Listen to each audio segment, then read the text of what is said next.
최근 격오지 부대에선 시간외 수당 확대 등 처우 개선책이 시행되며 오히려 중간 간부와 그 아래 계급 사이의 월급이 역전되는 현상이 나타나고 있습니다.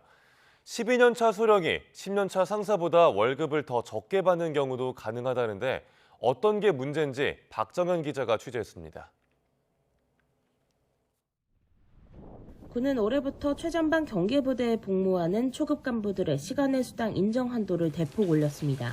출퇴근도 없이 24시간 교대 근무를 서는 만큼 보수 현실화가 필요하다는 취지인데 최전방 경계초소인 GP의 경우 월 최대 200시간까지, 일반 전초인 GOP 등에선 최대 150시간을 인정받을 수 있게 됐습니다. 하지만 제도 시행 이후 오히려 경계부대에선 중간 간부와 하위 계급 간부들 사이 월급이 역전되는 현상이 벌어졌습니다. 소령 이상 중간 간부는 시간외 수당 지급 대상에서 제외되기 때문입니다.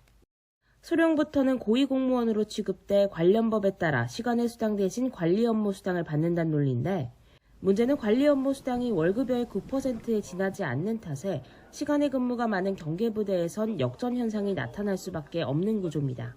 실제 5호봉을 받는 7년차 대위와 7호봉을 받는 12년차 소령을 비교해 볼 때 기본급만 따지면 소령이 100만 원 정도 더 높지만 시간외 수당을 한도 끝까지 받을 경우 대위가 50만 원 넘게 더 많이 받게 되는 겁니다.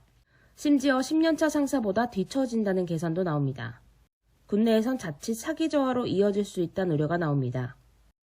퇴근이라는 개념이 없습니다. 거기 상주에서 가족들도 보지 못하고 GOP 부대의 경우 같은 경우에는 진급시 부가 점수를 받을 수 있는 자리이기 때문에 사명감과 진급에 대한 희망을 가지고 묵묵히 임무 수행하고 국방부도 문제를 인식하고 지난해 격오지 중간 간부에 중요 직무급 수당 월 20만 원을 추가했지만 다른 직군 공무원들과 형평성 등 문제로 수당 중복 지급이 어려워 처우 개선에 한계가 있다는 설명을 내놨습니다.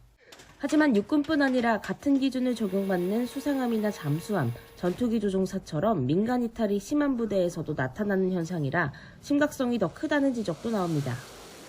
핵심 임무를 수행하는 소령 계급이 하위 계급 간부들보다 적은 급여를 받는다 하는 것은 근무 의욕 저하로 이어질 가능성이 굉장히 크다고 봅니다. 추가 수당을 신설하는 등 실효성 있는 대책을 시급히 강구해야 된다고 생각됩니다.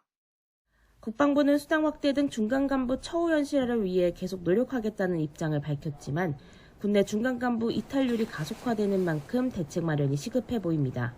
YTN 박정현입니다.